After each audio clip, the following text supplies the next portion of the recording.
પકાઈ બહુ કીધી નથી અને જે અમારી જગ્યા આવી ને એ જગ્યાએ જે પુલ તૂટી પડ્યો તો અમે બધા પાણી એટલું આજે મહીસાગરમાં ઝાડ એટલે પાણી બી ફૂલ. હા, અમારી ગાડી પડી અને ટ્રક પેલા પડી ને એમની જોડે જોડે અમારી ગાડી બી એમની જોડે જોડે ઘીસાઈ જઈ. તે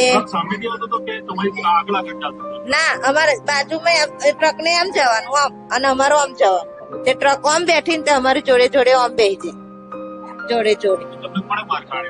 હું તો પાછળની બાજુ બેઠેલી પાછળ એકીમાં. તે આગળનો ભાગ દબાઈ ગયો, પેલો ખટારાનો ટ્રક ને અમારી ગાડી ઉપર પૈડાઈ જતે નીચું થયું અને પાછળનું અધર થયું. તે હું નીચે અધર થઈને એરેનું નીકળી. હા, જાતે નીકળી. ત્યારે કોઈ નતું. પછી 5 મિનિટ થઈને બધા કિનારે જોતા હતા. તે મેં અવાજ કરવા લાગી કે કોઈ બચાવો બચાવો, મારા છોકરાને પાણીમાંથી કાઢો, કોઈ મદદ કરો. તો કોઈ આવ્યું નહીં. 1 કલાક સુધી હું બૂમો પાડ્યા કરી તો કોઈ આવ્યું નહીં. 1 કલાક પછી આયા બધા. મારો ઘરવાળો હતો, મારા 2 વર્ષનો છોકરો છે, 6 વર્ષની છોકરી છે, મારા સંબંધી મારા ઘરવાળા ના